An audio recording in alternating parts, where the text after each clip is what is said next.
Mhm.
Welcome, friends. It is the top of the hour, and on behalf of the Ecumenical Season of Creation Steering Committee, we want to welcome you to this webinar entitled Jubilee for the Earth, New Rhythms, New Hope. And as you're doing there on the side, we invite you to introduce yourselves, the participants that have signed on, by writing your name in the chat box where you, if you want to share where you're viewing us from, and your faith tradition, if you'd like, so that we can see already as we see this global and ecumenical nature of the spirit in which we host this conversation. It's a spirit of our shared human vocation to care for our common home.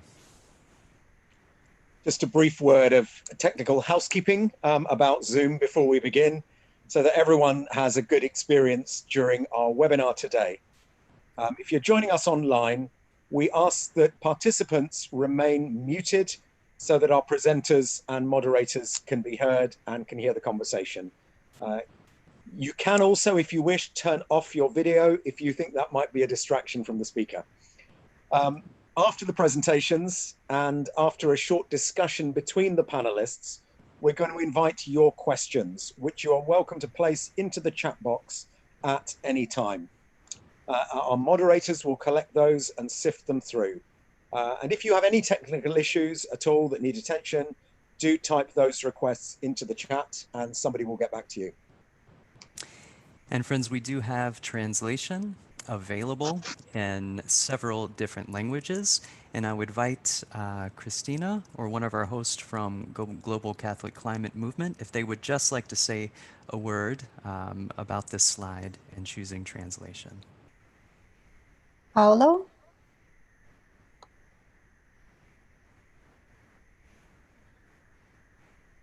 Buenas tardes, buenos días a todas y todos. Bienvenidas, bienvenidos a este webinar. Les recordamos que el webinar está disponible en 6 idiomas y para seleccionar el idioma español, por favor, aplastar el botón Interpretation y seleccionar el idioma español. Una vez seleccionado el idioma, debajo del globo del icono se visualizará el icono español. Muchas gracias por asistir. Para cualquier pregunta o inquietud, pueden escribir en el box chat y nuestro personal técnico les asistirá. Gracias y che disfruten il webinar. Buon pomeriggio a tutte e a tutti, benvenuti e benvenute al nostro webinar. Vi ricordo che il webinar è disponibile in 6 lingue. Per scegliere la lingua italiano, per favore selezionare il bottone Interpretation e scegliere l'idioma Japanese. Ci scusiamo per l'inconveniente tecnico e la confusione che questo potrà creare. Una volta scelto Japanese, comincerete ad ascoltare il webinar in italiano. Per qualsiasi problema o domanda, per favore scrivete nella box della chat e il nostro personale tecnico vi fornirà aiuto. Grazie e buon ascolto. So, friends, welcome. My name is Chad Rimmer. I am a Lutheran pastor and a theologian currently serving at the Communion Office of the Lutheran World Federation in Geneva, Switzerland, and I am a part of the Season of Creation Steering Committee. And I'm Dave Bookless. I'm an Anglican minister and Director of Theology for Arosha International. And I'm also a member of the steering committee for the Season of Creation, which includes representatives from ACT Alliance, the Anglican Communion Environmental Network, Arosha, Christian Aid, the European Christian Environmental Network, the Global Catholic Climate Movement, the Lausanne World Evangelical Alliance Creation Care Network, the Lutheran World Federation, the World Council of Churches, and the World Communion of Reformed Churches. So, we are gathered as an ecumenical fellowship for the Season of Creation, which is an ecumenical liturgical season that lasts from the 1st of September, which is the day of prayer for the care of creation, until the 4th of October, which is the feast day of St. Francis of Assisi. And this season is an invitation to engage in a month of prayer, symbolic acts and campaigns to give thanks for creation and to renew our shared human vocation to care for it. Each year we produce a celebration guide available from our website that contains liturgical resources, prayers, meditations, and also practical calls to action and advocacy. It can be used by individuals or congregations to nurture the moral imagination, to restore right, just, and sustainable relationships with the earth and between all species. So that celebration guide is available now for this year, available for download, so that you, your churches, and communities can prepare. And we're going to begin our webinar with a prayer from this year's celebration guide. So, friends, I invite those of you who would like to pray with us to light a candle, to breathe, to center, to ground, or to prepare according to your tradition and practice. Acknowledging also that we bring not only the cries and the pains of the earth and our co-creatures, but also those of our fellow humans suffering at this time, whether it is due to COVID, the pandemic, or black and brown bodies suffering injustice by broken relationships. And so we come together now in this prayer. Creator of life, at your word the earth brought forth plants, yielding seed and trees of every kind bearing fruit. The rivers, mountains, minerals, seas, and forest sustain life. The eyes of all looked to you to satisfy the needs of every living thing. And throughout time, the earth has sustained life. Through planetary cycles of days and seasons, renewal and growth, you open your hand to give creatures our food in the proper time. In your wisdom, you granted a Sabbath, a blessed time to rest, in gratitude for all that you have given, a time to liberate ourselves from the vicious consumption, a time to allow the land and all creatures to rest from the burden of production. But these days our living pushes the planet beyond its limits. Our demands for growth and our never-ending cycle of production and consumption are exhausting our world. The forests are leached, the topsoil erodes, the fields fail, deserts advance, seas acidify, and storms intensify. We've not allowed the land to observe her Sabbath, and the earth is struggling to be renewed. So as we gather to prepare for the season of creation, we ask you to grant us courage to observe a Sabbath for our planet. Strengthen us with faith to trust in your providence. Inspire us with creativity to share what we have been given. Teach us to be satisfied with enough And as we proclaim a jubilee for the earth, send your Holy Spirit to renew the face of creation. In the name of the one who came to proclaim good news to all creation, Jesus Christ. Amen. Amen. Thanks, Jazz.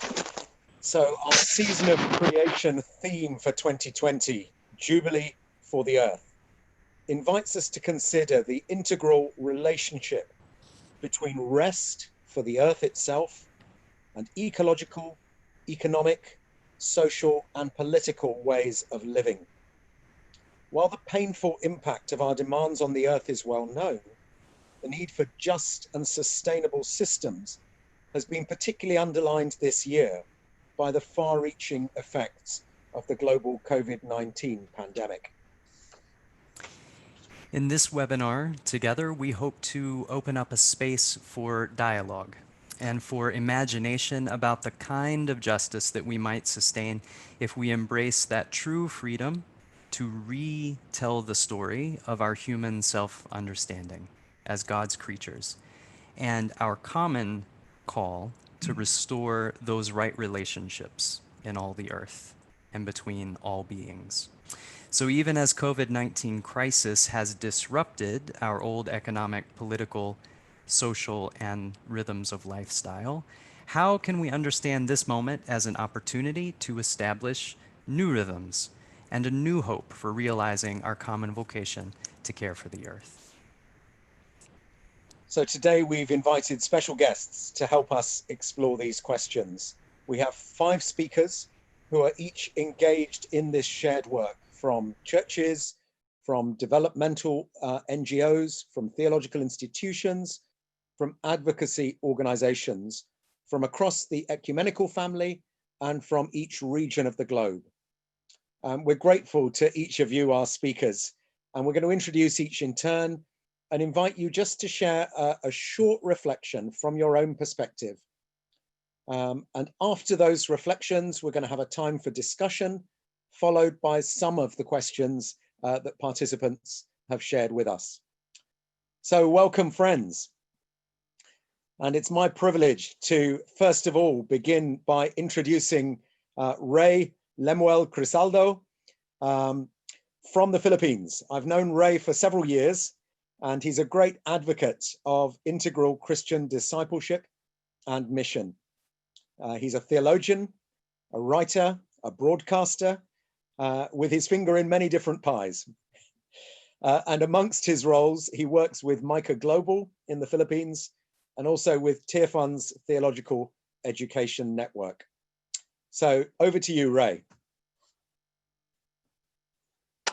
Hello, everyone. I bring greetings from the Philippines. We are an archipelago composed of more than 7,000 islands. So we are blessed with an amazing body of water and a land that you can just throw seeds and things will grow in an instant. And we have an amazing team, new rhythms, new hope, and I think the word right now, we have been given an opportunity to pause for a while, to slow down and think about how we are living our lives, and how that life is actually connected and related to the planet that actually sustains us. And I would like to share from my experience of working with churches, trying to promote integral mission, integral discipleship, a more holistic way of living within communities. And in so many instances and ways, that would have to include how to relate with the environment, how to take care of creation, and also to recognize that it's actually the earth that cares for us and sustains us in so many ways. And in my experience, as we walk and work and walk with churches, that will have to include uh, paying specific attention to a specific group of people in our communities that sometimes have become pushed at the margins, and that would be the indigenous people. Uh, the ones who are for many years have been the guardians and the keepers of our forests, of our lands, at least the ones that are not yet being developed by the government and by the businesses, but they know a lot of how to live life in harmony with with with, with the environment that sustains us. And I think this interface with the indigenous community is a very rich learning experience for the church as well, because as we talk about new rhythms, especially as we find new rhythms nowadays, I'm sure for those who have been in lockdown, you have seen people who have who have explored ways of trying to grow their own food, to start considering to plant in their own backyard, or to do experience urban and vertical farming in their homes, and all of those things are actually uh, things that it may sound a new rhythm for us, but it's actually an old ancient way of life. There was this mindset among the indigenous people that when you eat food that you grow with your hands, it is not just an act of eating. There's something deeper into the experience of trying to eat food that you have seen it grow. For the past weeks, I and my wife, because we are not allowed to go out for so many weeks, we have also experienced how to dry seeds and how to observe and to plant in our own small piece of land in our home, and how to watch things grow. And I think that rhythm of life, there's so much wisdom we can learn from the indigenous people, because they have been living in such a way that they know to respect the boundaries, what is a healthy relationship with the environment, and that they coexist as a fellow neighbor or a creature. And also we have this problem with consumerism that and part of what our topic now, Jubilee, is putting some sort of healthy rhythm into our lives. And consumerism is just the way we accumulate so much, take things in ways that is not sustainable. But when we start to recognize and realize that we are in a relationship with the environment that give us food, it will have to make us to pause and think for a while of what actually is a healthy relationship between us. And I would like to show you two things. In Maori, this is kumara. In the Philippines, this is kamote. And there are so many food that is so easy to buy out there that is instant, and we can actually eat in a very quick way. But of course, we know that there are also many studies on how unhealthy our diet has become. But to go back to the basics of how to grow our own food also reminds us of the basics of what healthy living and eating is about. And I think we are just on the elementary building blocks of these things, upon which the indigenous people has a vast wealth already of knowledge that we can learn from. And I think they know a lot about the planetary and cosmic boundaries that our Lord has put in Genesis 1 on how we should relate with the earth that sustains life. Thank you. Thank you so much, Ray. That was wonderful. I don't know if we're allowed to clap, but I'm going to anyway. So thank you. Thank you for sharing with us. And now I'm going to move straight on to welcoming Ruth Padilla de Bost. Ruth is cross-cultural through and through. Her parents were from Ecuador and the USA. And I gather she was born in Colombia, grew up in Argentina, and now lives in Costa Rica with her family as part of the Casa Adobe intentional Christian community. And Ruth's theological insights have led to a global ministry, speaking and advising many different organizations, including being a former board member of A Rocha International. And her current roles include being on the board of the Latin American Theological Fellowship and helping coordinate INFOMIT, which is the International Fellowship for Mission as Transformation. I could say a lot more, but I don't want to use up your time, Ruth. So over to you. Thank you. Thank you. Thank you so much. It's wonderful to be with you. And if I may, in true Latin American fashion, I have to begin by bringing you greetings. And in order to do so, I'm going to share my screen. Just 1 second here. Okay. So, greetings from your sisters and brothers of Casa Adobe. This is the intentional Christian community to which my husband and I belong in Costa Rica. In this small community, we are learning what it means to live day in and day out, from Monday to Sunday, from shared meals to relocating refugees, from music night to community organizing, from urban gardening to bridging cultural differences.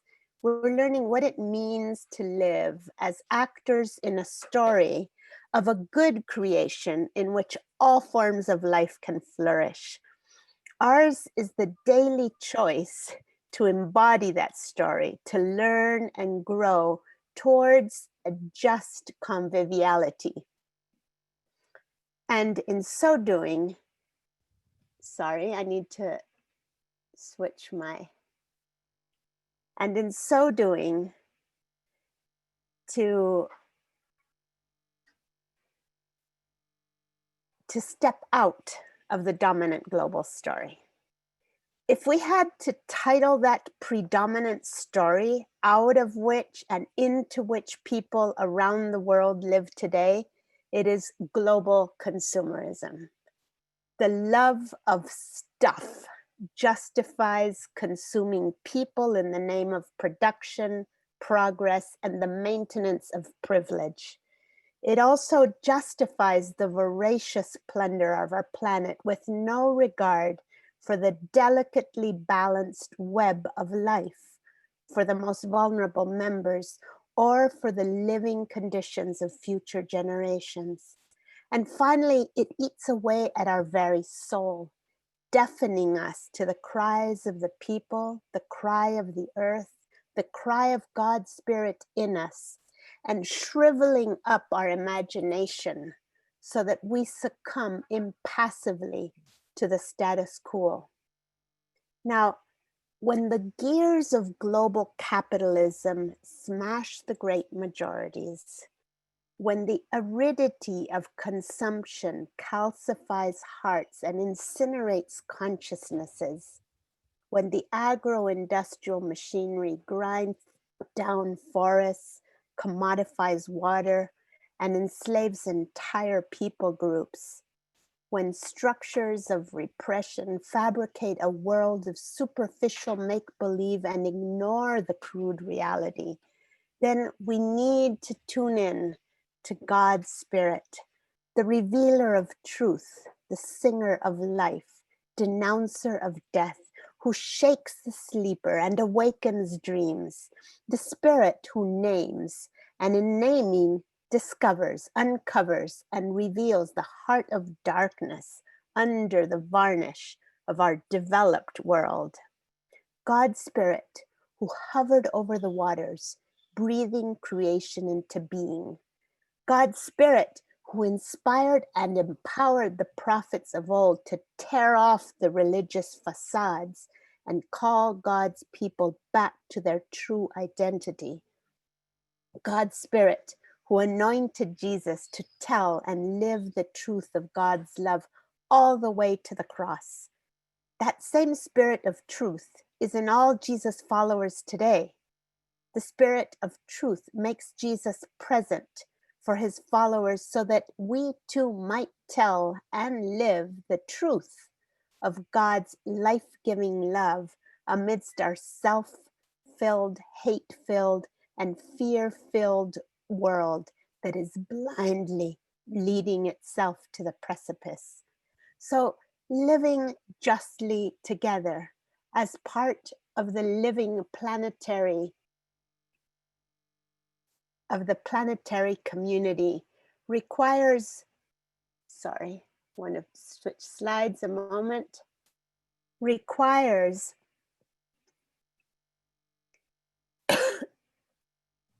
both a concerted countercultural action and a recasting of our imagination, not one without the other.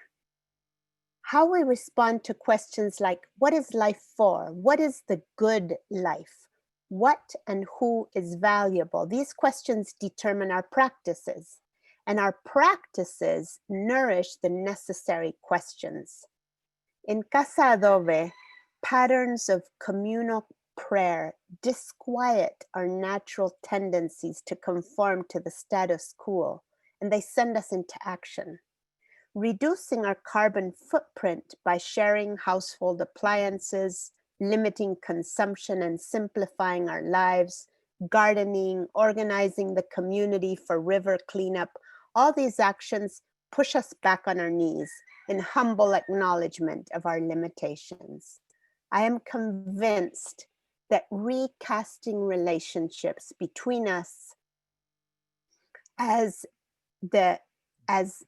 that recasting relationships between us as human animals and of humanity with the rest of the living community requires that we step out of the individual matrix of single homes, private property, this is mine, this is not yours. Far from slight tweaks here and there, the condition of our planet demands recasting and embodying diverse forms and experiments of community sharing.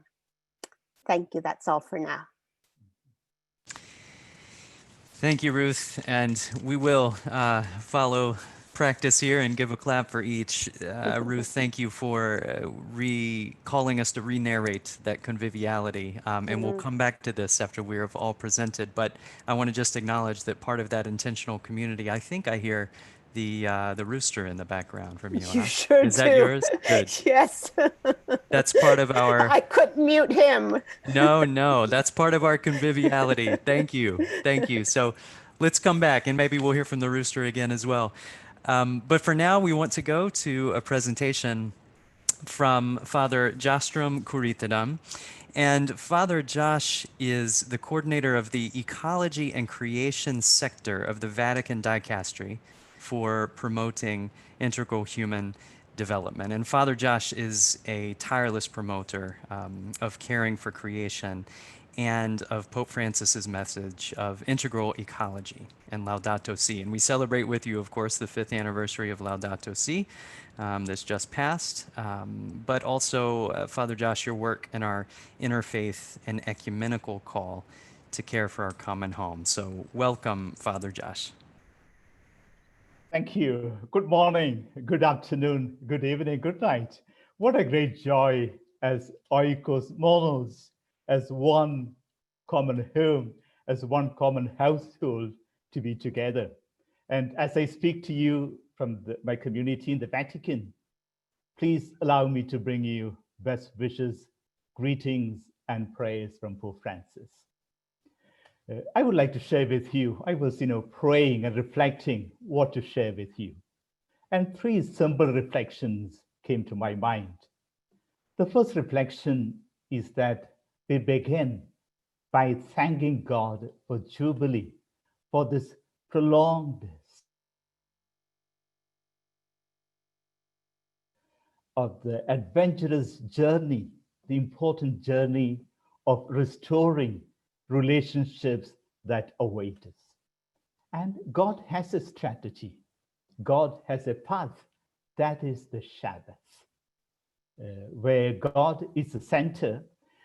Maybe for too many centuries, we thought that the crown of creation is a human being who comes on the sixth day of creation. But the crown of creation is the Sabbath on the seventh day, when God, with humanity and the whole of creation, enters into God's rest. Every 7 days, every 7 years, and after 7. And so thanks to God for inspiring us to choose Jubilee as our theme. It was Jürgen Moltmann who said that the Sabbath is God's ecological strategy to restore the land and restore God's people. And it was mentioned by Chad, what a grace that in a moment of crisis, the COVID-19, that God is offering us this chaos. So the first reflection, first thanks go to God for the Jubilee, for this prolonged Sabbath. A second reflection I would like to share with you is that this Kairos is an invitation for ecological conversion, both as persons and as a community. It was Patriarch Bartholomew who said, we need a baptism of tears. And I think in our season of creation, as we celebrate the Jubilee for the earth, we should begin by acknowledging our sins to the land, to the creation, our sins to our brothers and sisters, the Anavim of Yahweh. We have exploited not only the land, we have planted the bodies of our brothers and sisters, and it's already been mentioned, this relentless consumption.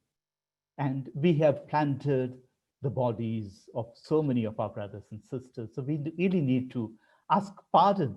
Otherwise, the action won't be deep. But we Francis in Laudato Si, right at the beginning, in paragraph 2, he says, the sin in our hearts is reflected in the sickness in the soil, in the land, in the waters, in other creatures. So we really need to begin with a profound ecological conversion. That's the second reflection I would like to offer. A third and final one is that this ecological conversion should lead to action. And I would say, I would use 3 adjectives, that it be creative action. It be led by the Spirit of God. And the energy, the dunamis that we receive from God is ever renewable. It never gets exhausted. And that's a sign of hope. If we allow ourselves to be creative, if we allow God to work within us, we can really come up with great things to celebrate this Jubilee. The second adjective is that it be action that is concrete, that is down to earth, that is practical, that is visionary. And allow me to share with you a grace that we received on the 24th of May for the 5th anniversary of Laudato Si, that Pope Francis proclaimed a Jubilee year, an entire Jubilee year. And we are hoping to celebrate this Jubilee year, drawing up a 7-year program for families, for parishes, dioceses, schools, universities, hospitals, businesses, religious orders, because we need to act within the Jubilee context or framework.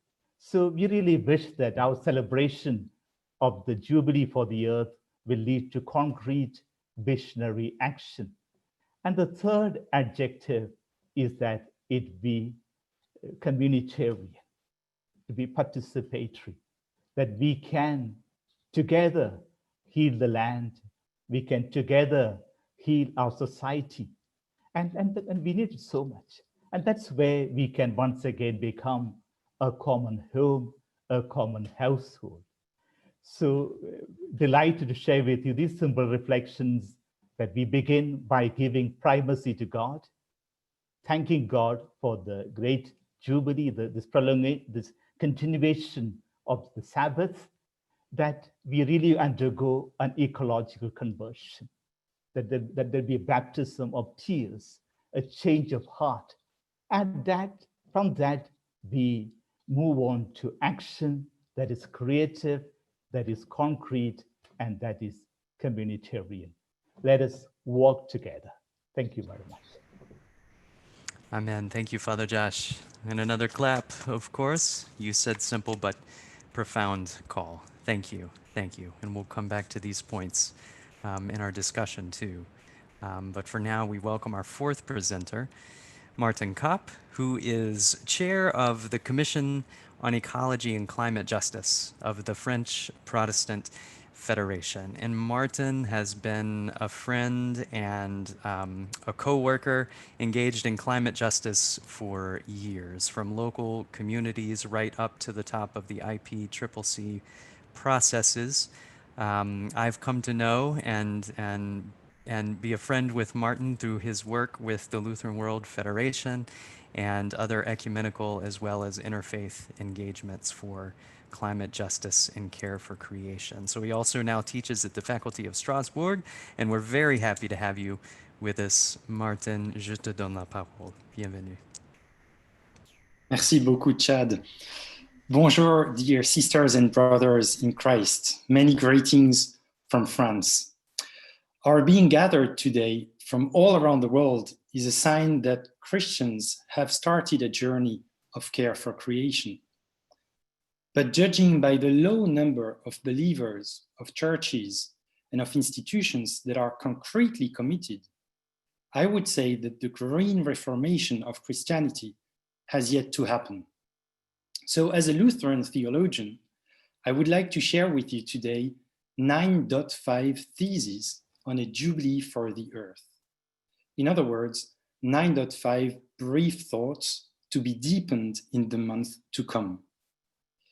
Thesis 1, a Jubilee for the Earth is at its core a Jubilee for God, the Creator. The Earth and all that is in it belongs to God.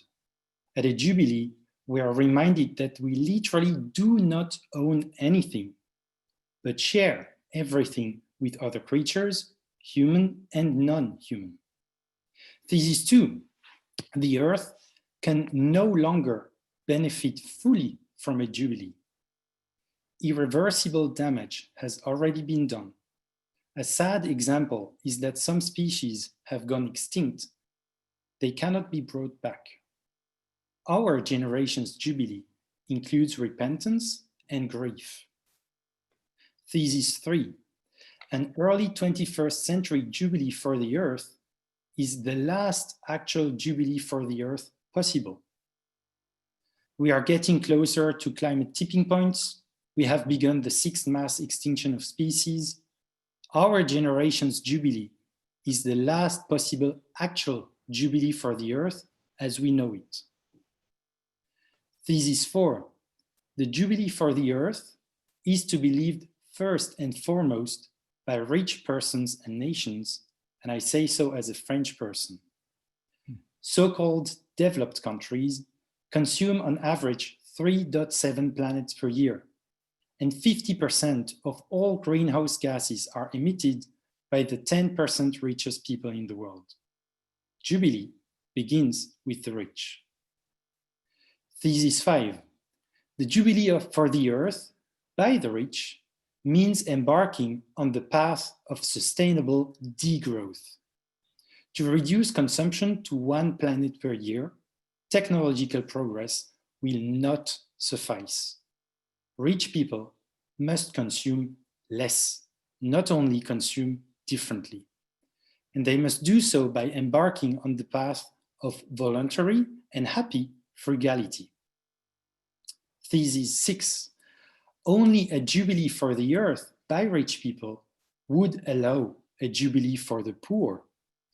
Degrowth by rich persons and nations would free up resources for poorer persons and nations, who would be entitled and able to live a limited, healthy growth in consumption and live in dignity. Thesis 7, a true Jubilee degrowth means a radical change in the core of economics and the economy. Degrowth is not producing and consuming less in an economy systematically based on endless growth. It is a very change in the economic systematic thinking and in the system of the economy. Thesis 8, our generation's Jubilee for the Earth cannot be punctual. It should be a lasting Jubilee. Our ecological predicament calls for a liberation, rest and restoration, which would last not only a year, but several decades. For the ecological challenge demands a conversion. Thesis 9, lockdowns due to COVID-19 gave partial glimpses of what a Jubilee for the Earth could be. We have seen animals coming back in our streets, greenhouse gases emissions falling, the air getting cleaner, waters getting cleaner. All of this can inspire us and can encourage us. Jubilee is possible. And last but not least, thesis 9.5, at the occasion of Season of Creation 2020, I will enter a Jubilee for the Earth by, and 3 little dots.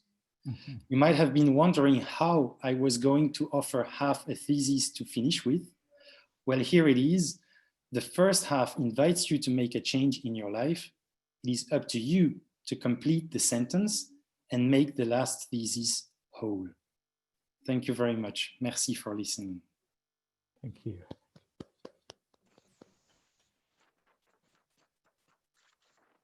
Wow, thank you so much, Martin. There was so much in that. I was trying to take notes and struggling to keep up with your 9.5 theses. I'm so glad that this is being recorded. We'll be able to revisit this again because there's more than any of us can take in just one afternoon here, but thank you again.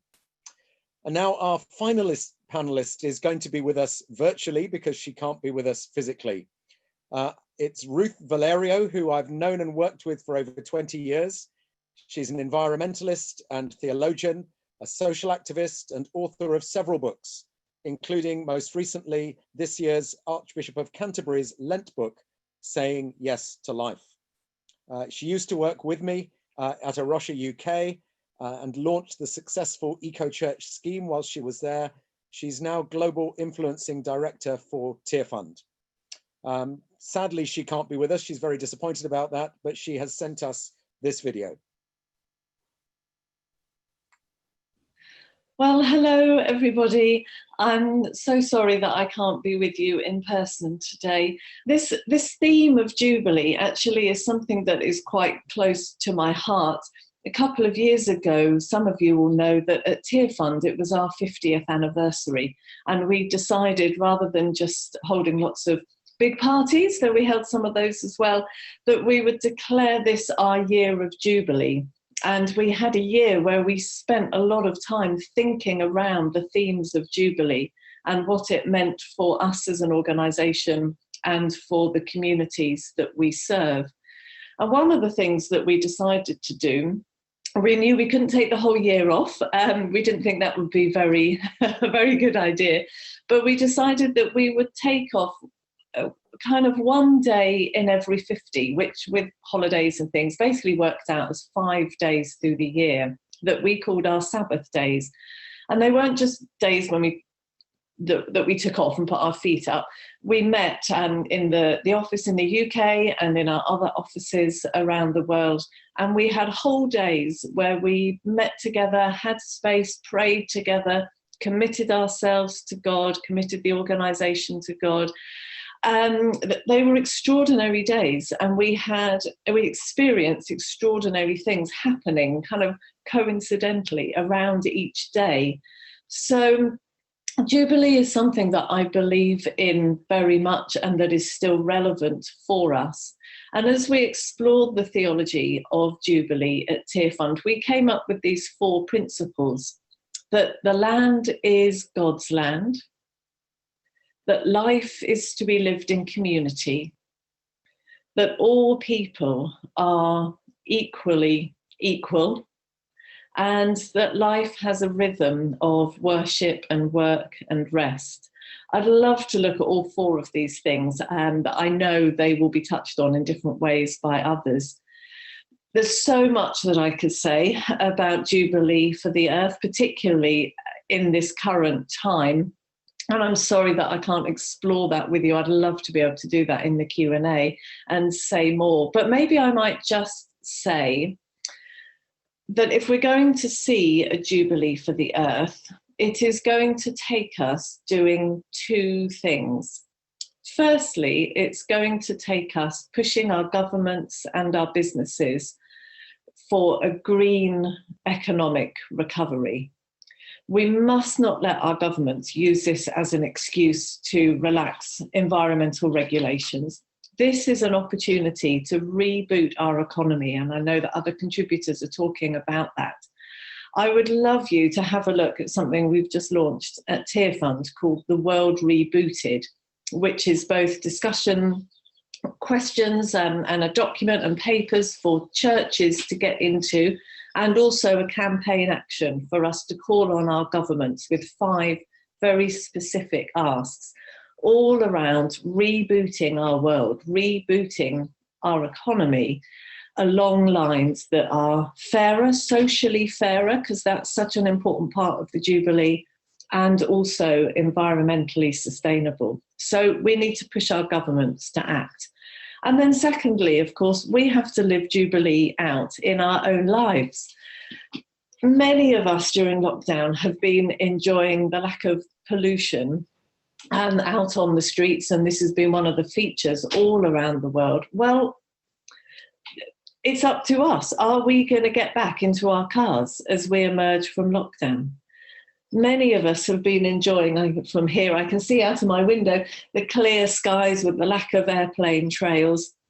It's up to us. Are we going to get back on an aeroplane after lockdown? Or are we going to take this as an opportunity to say, no, I'm going to reset my life, as well as looking for governments to reset the economy?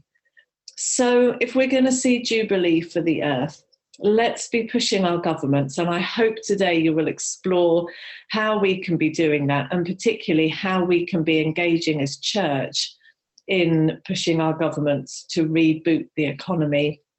And let's live Jubilee out in our own lives as well, and use this opportunity to take some clear decisions for how we are going to live going forward. May God bless you, and may God bless the discussions and the conversations you're going to be having for the rest of your time together. Well, hello, everybody. So we'll give Ruth the clap, even though she's not able to be with us. And again, she sends her blessings and well wishes for the conversation. And for now, friends, we'd like to move after our presentations into a time of short discussion among the panelists around these two concepts of new rhythms and new hope. And then we hope to, time allowing, of course, have questions and answers from the participants. So once again, feel free to go ahead and start putting your questions into the Q&A box or the chat box with there on the side of the screen. So friends, panelists, what you've done here is just very, very rich, and you've helped really to explore the diverse aspects that can be entry points for this concept of Jubilee, and you made it clear to us in many ways from your perspectives that what we read in this biblical notion of Jubilee and Sabbath more broadly is that the flourishing of life on earth depends on this integral web of all these different aspects of our common home. We've heard culture, we've heard agriculture, we've heard economy, we've heard rhythms of consumption and production. And I want to introduce this dialogue question for you just to discuss among yourselves by way of reminding us that Jubilee, the gift of Jubilee, is, and Father Josh, you referred to Moltmann's description of the Sabbath, is a gift to imagine what it would be like to live faithfully within this balanced web, where all these aspects of our life, technological, energy sector, industrial, all of these sectors would support the web of life. And I want to point out that one of our friends and colleagues in this work, Sigurd Bergman, recently wrote that this opportunity, as we've heard from you, is a chance to change our lives and transform the dysfunctional growth of this industrial society to a post-growth or ecological age. And Martin and Father Josh pointed to this as well. But recently, Cristina Figueres was on a call with GCCM, and she was highlighting that while we have an unprecedented 20 trillion stimulus or something that's been aimed at kind of a post-COVID rebuild or reboot, that she estimates that we only really have about 18 months to push for some of these decisions before that stimulus, or to make that stimulus productive. So I just want to ask, from each of your perspectives, and you've already shared a little bit, knowing that we have to be, as Father Josh said, concrete and creative and imaginative in this gift of Jubilee, what would you say in those 18 months, from your different perspectives, would be the first point of action, the first entry point to realizing the creativity of this gift of Jubilee? And I'll open that floor for discussion among the panelists.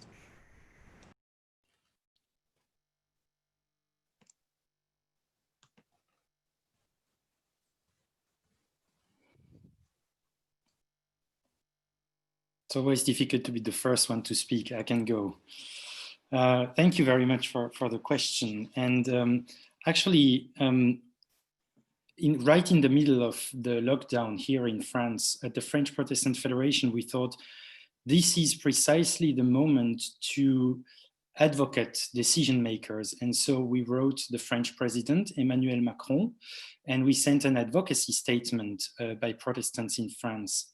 And the first element that was in that text was actually a call for the president and all of the French society, and here I would say in our discussion for all of us Christians as well, to start with engaging in a deep-seated change, not only of practice, but first and foremost of civilization, spirituality, and ethics. In other words, what we need is a new social imaginary, a new shared representation of the world, of living beings in the world, how we are linked and interlinked actually with other beings. And it is because we will have changed, first of all, this social imaginary of our worldview, so to speak, that we will be able, as a second step, to change very practically how we act, and like Father John was saying, have creative, concrete, and participatory action. And let me read out to you maybe just a couple of elements that we shared in that letter. We were inviting the French president to recognize that we are finite, fragile, and limited, and that we must become humble. And that speaks against the Western view in which the earth of our resources would be infinite, that we could always tap more into that, always consume more, always produce more, because there is an infinity. No, it is finite, and we have to recognize this. And the second thought that we shared there was to say, let us understand that our humanity is intrinsically relational, and that it is an integral part of an interdependent ecological whole, whose vulnerability is also our. And that is a very different representation from the Western divide between nature on the one hand and culture on the other. We actually think nature is us and we are nature. And when we start changing how we see the world, how we see ourselves into the world, then maybe we can also start acting differently. That would be the entry point that I would underline.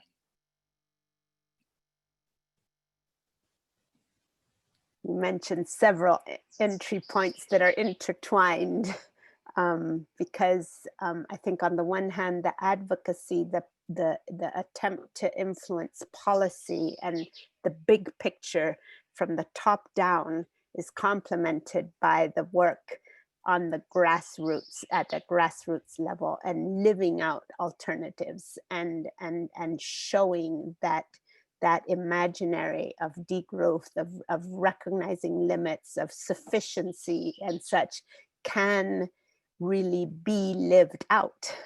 Otherwise, we're just talking ideas. And so I think this complementary movement of advocating from the top down, but living it from the bottom up is essential to bring about any possibility of change.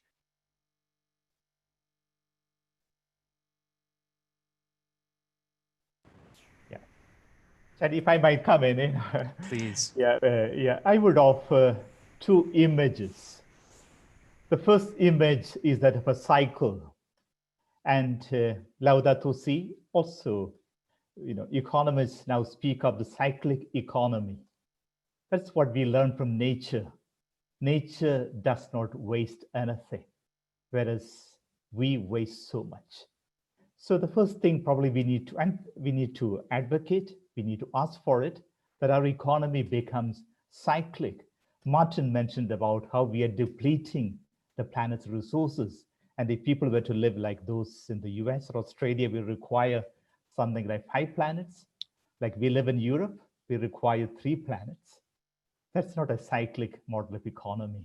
And really putting that cyclic model into personal practice means we reduce our consumption per capita, beginning with the rich, but for everyone, because planet, by 2030, if we go on like this, we require another planet. So let's go for a cyclic model in our economy and in our personal lifestyle choices. The second image is also closely related. That's of a circle. In a circle, we face one another. We are all together. And we know that the present neoliberal capitalistic economy that Pope Francis calls it, the economy that kills, that has thrown so many people, the poor, into the peripheries. I think we need to create a circle. And also what's happening in the US and around the world right now is that we cannot afford to leave anyone. We really need to create a circle as a society, but also in the church. I was very, very impressed to read that in the first few centuries, in the churches, we sat in a circle. And the Eucharist we celebrate is a circle where everyone sits at the same table. And earth is God's table. How can we allow, something which came up with the COVID-19 is that to the 821 million people going hungry every day, it's going to be at least another 130 million people due to the COVID-19 emergency. So all are not able to sit at the table of the earth, which is the Lord's Eucharist. So we really need to make sure that our worship is everyone's opportunity, everyone's talent is, and everyone has a place at God's table. So just do these two simple images: cyclic economy, also in our personal choices, and let's create more and more of a circle where everyone is at the center. Let's make sure that the poor come back to the circle. So that could be the strategy that we need to work on. Thank you. 18 months. It may seem a lot of months, but that is also not so much of a time, right? And I like what we're hearing about leaving no one behind, in a sense, and because I think we can talk about rhythms in terms of strategies and policies and all of these mechanisms that we are so used to be doing, right? But I think what will make those rhythms and policies and all of those things to be sustainable in the long term is a fundamental change in the way we relate to each other, in the way we relate to the earth. It's a fundamental transformation of how we look at our relationships. And when we talk of relationships, we talk of values.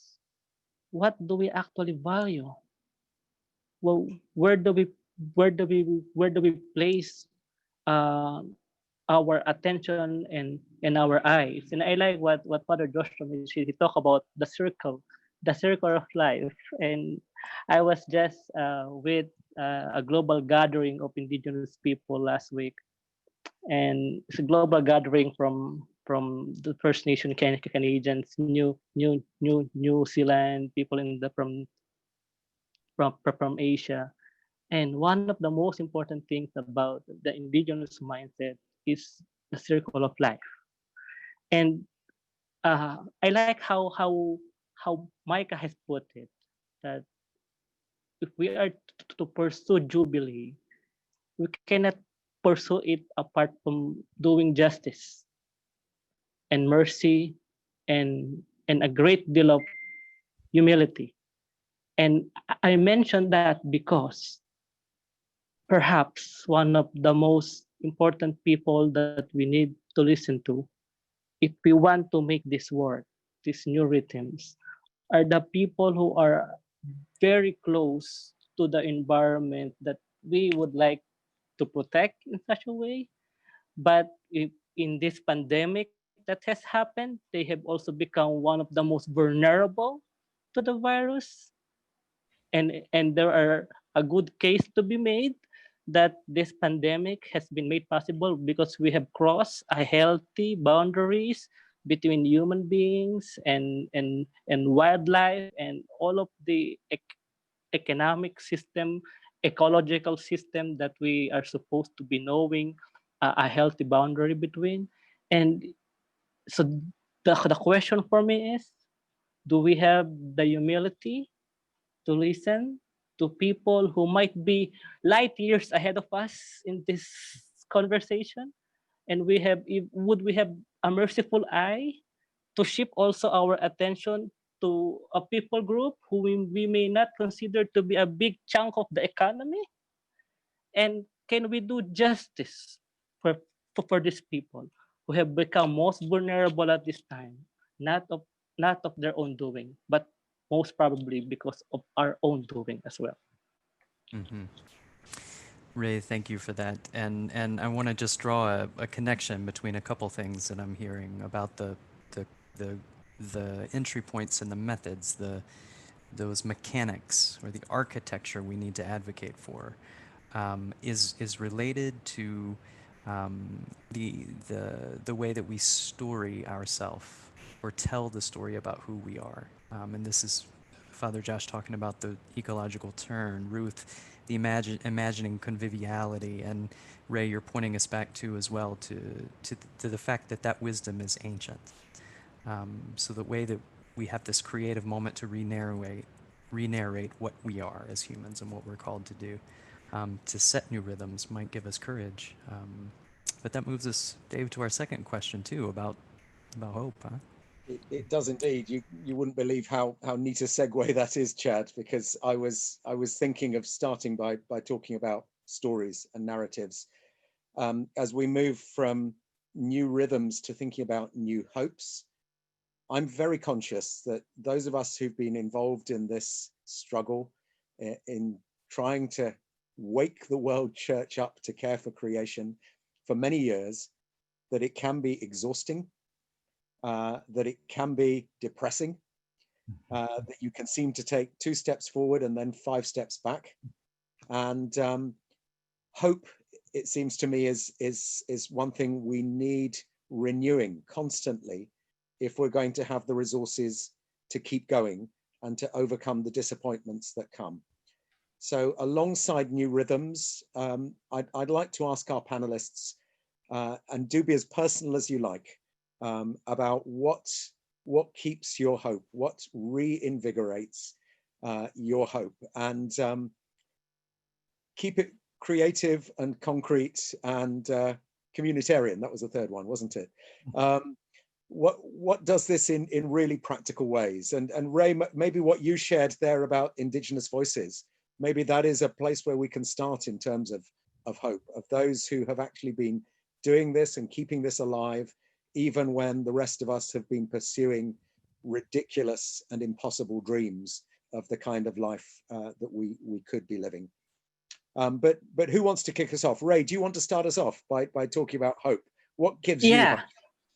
Yeah, because what gives me hope is because the pattern that God has put in Genesis chapter 1 of a healthy, vibrant, beautiful relationship between the people, the planet, and the pattern of life that we are supposed to have and promote and uphold is not lost. It's there, and it is true. And what I just shared about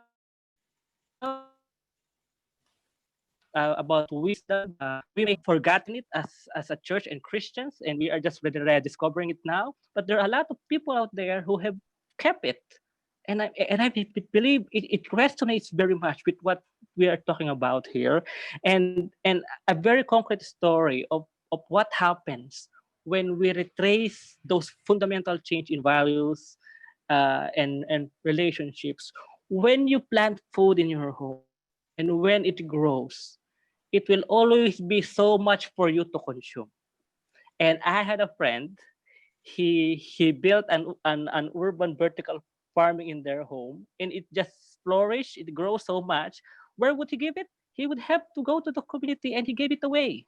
And that builds, and it extends the message of this, what we're talking about, of a healthy relationship with the planet, to the entire neighborhood. And I like what Ruth said a while ago, that this will be a community work, a community project, because once the gift of life flows, you will now have a choice between whether you hoard it to yourself, which I think is what we are now sick of, or to give it away and share it without monetary value.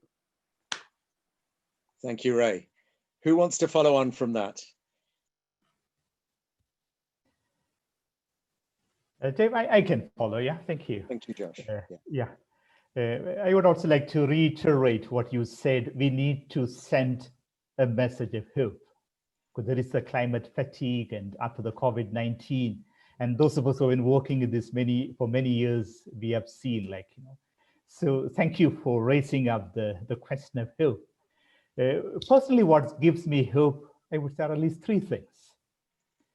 One is that hope is coming from below, which we didn't expect, say, a few years ago. We see it from indigenous communities. As the scripture says, salvation will come from below. And the women in Bangladesh or in Latin America, indigenous communities, and especially young people, and no one expected them to come to the streets. And they have given us so much of hope. We had Greta Thunberg, but millions of young people, crying out, and that really gives us hope. Let me also be very concrete. Just hardly a month ago, a 16-year-old girl, Vivian, from San Francisco, Vivian Hart, she wanted to plant trees for the Great Green Wall Initiative in Sackett.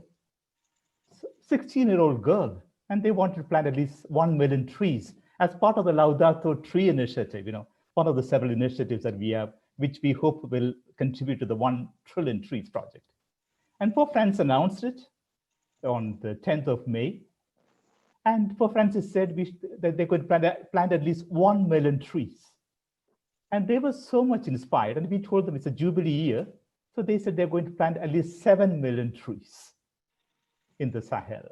And now we're getting from the ambassador of Monaco and so many people coming together. I'm sure next will be 49 million trees, and it will just flow we will have billions of trees. So that's thanks to young people. And I think we need to salute them and thank them, that they really give us hope. A second element of hope is, it was already mentioned, we see nature is bouncing back. COVID-19 was a tragic experience, but if we give a small break to nature, nature is telling us, just give me a chance. I can make nature whole. I can make you whole. I come from India. From Punjab, these are the Himalayas. 230 kilometers away. And around the world, so many examples. And one of the articles I was reading, and there are posts down, and somebody was writing, why don't we have a 1-year lockdown? Nature can. That's another Jubilee, but put in a positive sense. So that gives us hope that if we give nature a chance, nature will bounce back. The third reason of hope is we find people's movement with people who are thirsting for justice. We just saw it in the US, And I think that's probably what we need to strengthen more. We need to bring justice, the poor, the vulnerable to the center. Because those are very, very deep chords. If you can strike at those chords, we can wake up people. And we can have the critical mass. I'll just conclude with it. Because they say Berlin Wall came down because just 3.5% of Germans came together. That is critical mass. So we don't need a big number.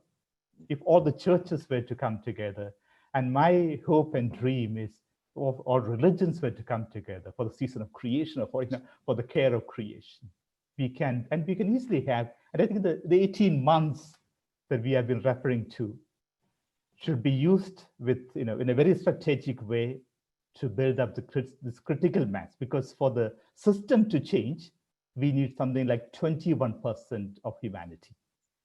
But in 18 months, we should have the critical mass. And we will have it by kindling the fire of justice in so many human hearts. Thank you. Thank you. I believe also, yes, there's also just, I think it's true. There are all these things out there that can encourage us, but at the same time, we need to nourish, we need to set ourselves into a larger story in which even, and I believe as Christians, we should recognize that story. It's a story in which God created things beautiful, good, balanced, nourishing, fruitful, all of that. And that there will be a new earth and a new heaven. And we need not disregard what we are, but we realize this is not the end story. This is not the end game. We're responsible, but restfully responsible, because this is not our world. This world belongs to God. We cannot create or sustain life. It's the Spirit of God that sustains life. And so I think there are practices, like somebody in the chat actually mentioned, when you see from a seed a plant and you can eat from its fruit, that's just such a metaphorical expression of how totally not in our hands the sustainability of life is. It is a gift. It is a sheer gift. And we need to, I think, engage in practices that remind us that we are receiving, we are stewards, we are co-creatures, but we are not the makers of the heaven and the earth. And we need to remind ourselves of that. Otherwise, we just take on a burden that is impossible to bear. Thank you. And Martin. Yes, thank you to all the panelists for their insights. And thank you, Dave, for this question, which is a very important one to address, because once one really gets aware of the situation and one really gets committed, this question always comes back to a person. And this is at least my experience. And I would like to share a bit in a more personal tone.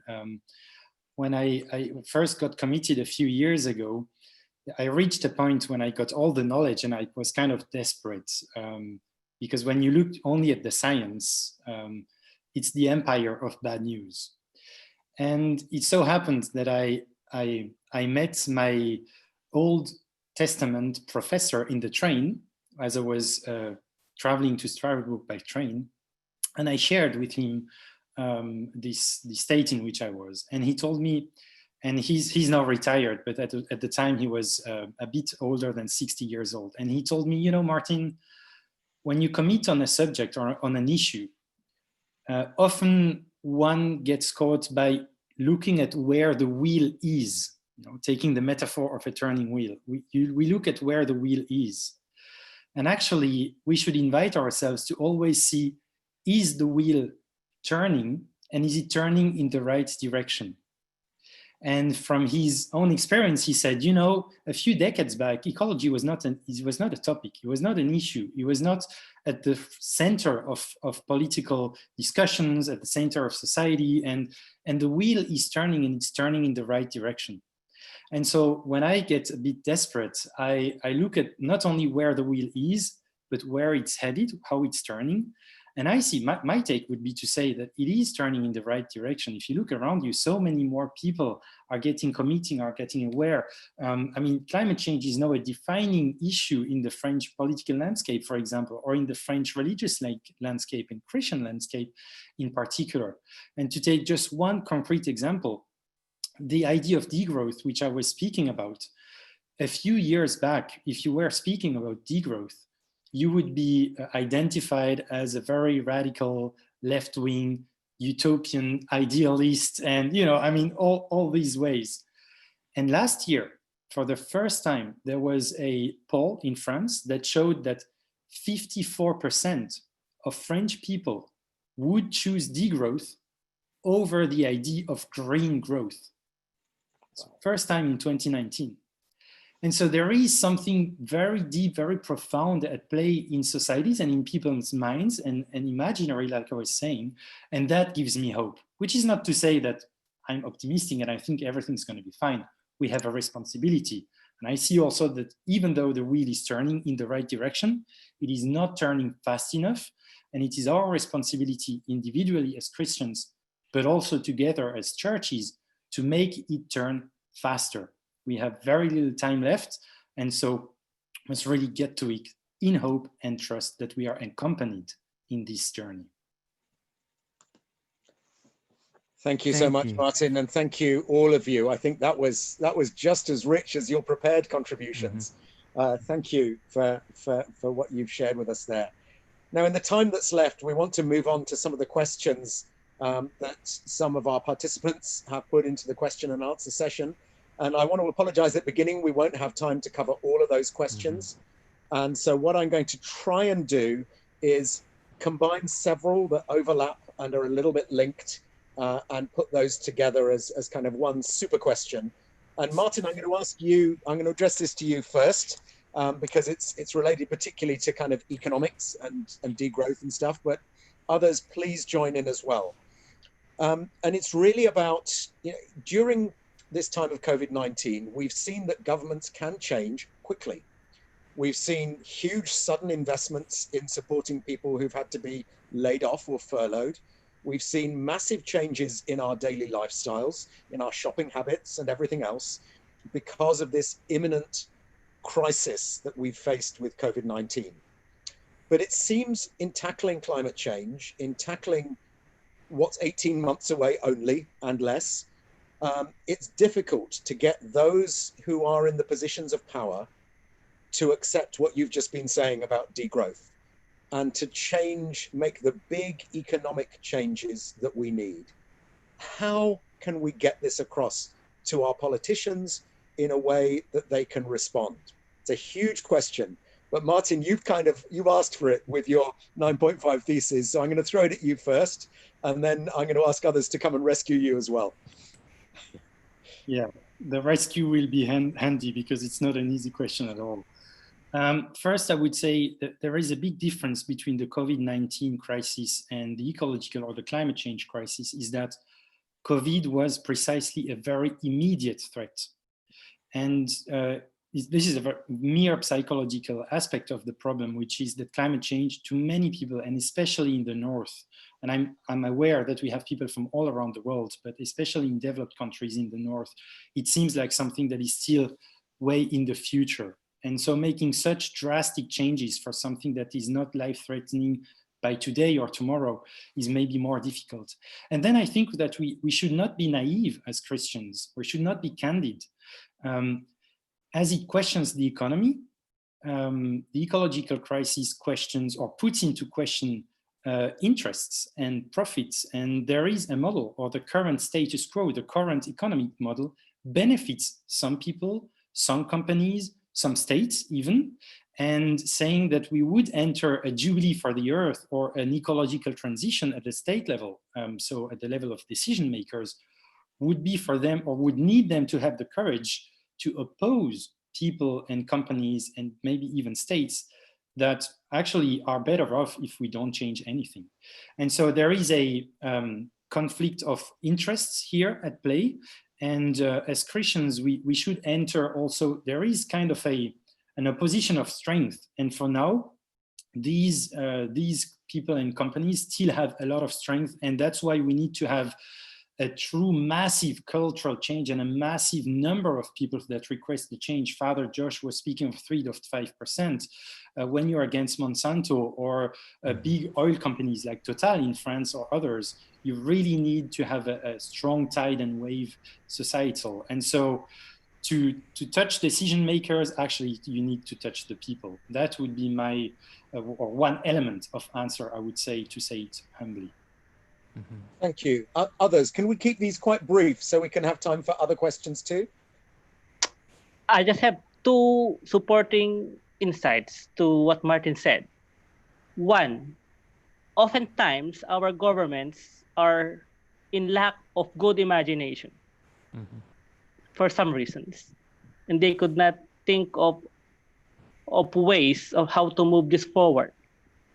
And two, so in that gap or vacuum might be the space where non-state actors, and that would include churches, to be able to provide them good models and examples of what our societies can be in the future.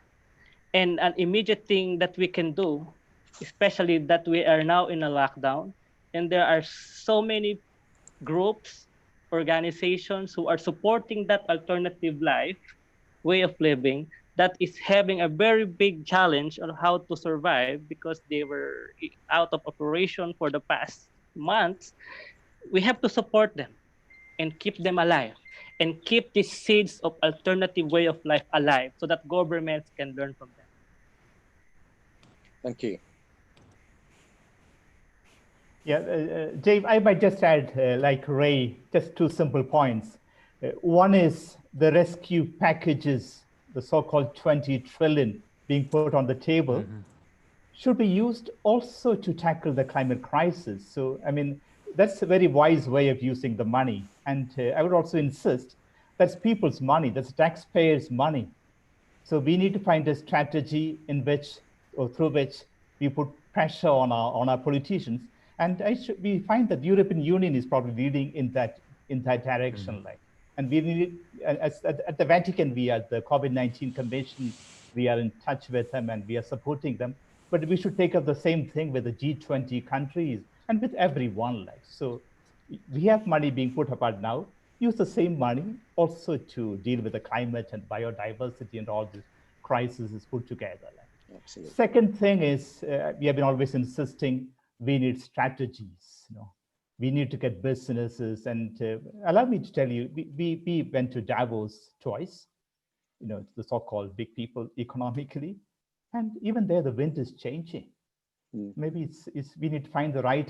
It's true that we are the oil companies, but there I agree with Martin. We need to put pressure, and we had conversations with oil companies, and Pope Francis spoke truth to the powers. You know, so we need to ally at the same time, be prophetic and be strategic, and as we have been saying, Ruah, the wind is changing. God's spirit is moving, and this is the moment to allow this wind to pick up and really create momentum. Thank you. I think also, Dave, the challenge is to get that percentage of people to move. One of the challenges for many churches is Christians still don't recognize the fact that this is an essential, integral part of faith and of discipleship and of mission and of Christian witness in the world. And so I so celebrate, for example, Pope Francis with Laudato Si moved the Roman Catholic Church. What about other churches? What about people who still see this as merely an ideological issue? as a political issue, and they just shun it because they don't think it has anything to do with their faith. So in a way, just can we take on, yes, we recognize it is, the world belongs to God and God is at work, but we have a responsibility to take on, and it is part of our essential calling as human beings, as sons and daughters of the Father, as followers of Jesus Christ in the world. And so discipleship that is holistic, that engages this whole theme, is essential. Otherwise, we're just off on the sidelines saying, oh, those people that are ideologically leaning. Ruth, thank you for this, and I think that's a perfect way to squeeze in, I think, this one last question before the bottom of the hour when we close that I want to bring up that touches on that point, Ruth, exactly, because we're talking about the movement and the sustained advocacy engagement and the strategy that we do as churches, as organizations, and as an ecumenical family. But we realize, and maybe we can also point to civil rights movements and nonviolence movements, that these things, as Martin says, as we're going to turn the wheel, have to be sustained by a deep spirituality, and supported by a faith discipline, a practice, and a nurturing of one another. And so the question, if we can squeeze in just a few minutes, comes from Dennis, actually, that asks about concretely how do we do that. So now, thinking less about the strategy vis-a-vis governments and institutions, but now within our church, motivating those people, like you say, Ruth. Dennis asks, what might you suggest concretely for helping us integrate this commitment at a deep body level of experience, which helps transform our cultures and societal structures within ourselves?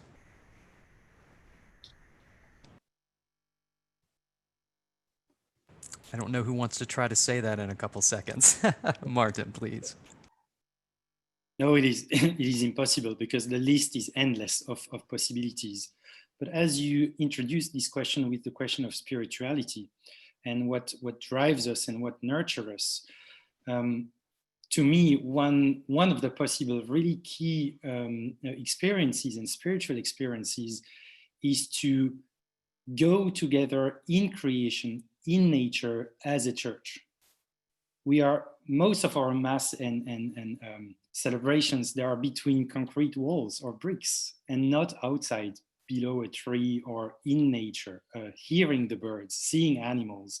So getting out there, you could do catechism with young people out there as well. So in other words, reconnecting with creation. We are in a world where already over half of the world's population lives in urban areas, and it's usually not green cities. And this is getting deeper and deeper. So we need to reconnect. The moment we reconnect, we learn to love. You love only what you know, what you fréquenter, what you spend time with.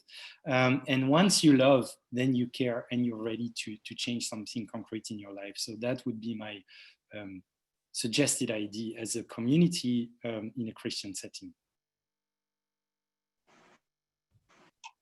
I am always a believer that the best theology is the one that you see every day, that you get to live every day.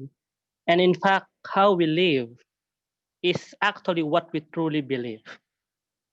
And so, what I would like to share is something that is not impossible. In the Philippines, we have this network of churches that is trying to put a garden, a farm within their church, and to make the church sustainable, to grow food and share it to the community. And there is a deep spirituality in there of the church living with a life-giving, sustaining garden that is benefiting the community. And we can start theologizing from there, from something very, very concrete. And there are so many already things that we can actually do with it. Yeah, Chad, if I might come in, just two things. One is, thanks to Ruth who mentioned for friends in Laudato Si, we have begun Laudato Si masses, and we have Laudato Si living chapels, which will create thousands of Laudato Si gardens around the world, and there's a whole strategy like, The second thing is we would like to really shape, because we want to work with all of you. It's like we hope by the end of this Jubilee year, we will have thousands and thousands of families, parishes, dioceses, schools, universities, businesses, hospitals, religious orders, 7 sectors. We want to get thousands of them, and we want to invite them to begin a 7-year journey. And at the end of 7 years, they should be totally sustainable. Energy, cry of the earth, cry of the poor, education, spirituality. And the beauty is 2022, we are going to ask another group, and hopefully double the number of this, who begin their 7-year journey. 2023, double of that. And imagine we make it ecumenical, we make it interreligious, we bring in civil society, we get all the schools, all the universities, at least a very good number of them in the next, and let's always keep in mind that as IPCC told us, we have a decade left, so we can, but there's hope and God is moving us. Let's do it together.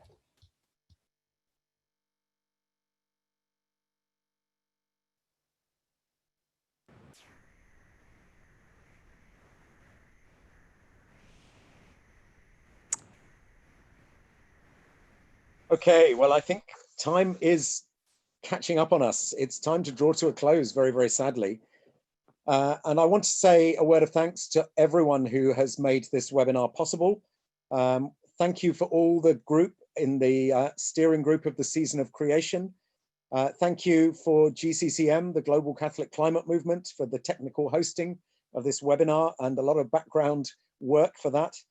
Thank you to all of our panelists for your time, for your creativity, for your engagement with this issue. And thank you to our participants. I don't know how many joined us at one time or another, because there were people coming and going, but we were well over 800, I know that. So thank you to all who have taken part and those who are watching online on YouTube as well. We've explored more deeply a bit about the theme from this year's 2020 Season of Creation, Jubilee for the Earth. We've looked at new rhythms and new hopes, and we hope you've been inspired to think about how God invites us into God's reconciling work in terms of relationships between us, with those who are different from us, and with the earth, so that earth can rest and life can be sustained. And friends, panelists, and everyone who's gathered, we hope that you've been inspired too by this conversation in our new hope for new rhythms and in the difficult and often disintegrating times in which we live, whether that's due to COVID-19 or other economic and social situations and ecological ones in which you find yourself today around the world. We hope that you will visit the Season of Creation website to actually download and make use of the 2020 celebration guide in your community. And it has some of the liturgical and advocacy resources, actions, and resources for eco-spirituality that we've discussed today. And together with the whole ecumenical family, we can urge one another to answer this call to action. We ask you to engage your faith leaders and inspire others in your community to embrace this liberty and our freedom of our reimagining our human self-understanding as God's creatures and our common call to restore right relationships with the earth and all beings. So once again, thanks to all, and peace be with you, friends.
Martin, Father Josh, Ray, thank you so much, friends.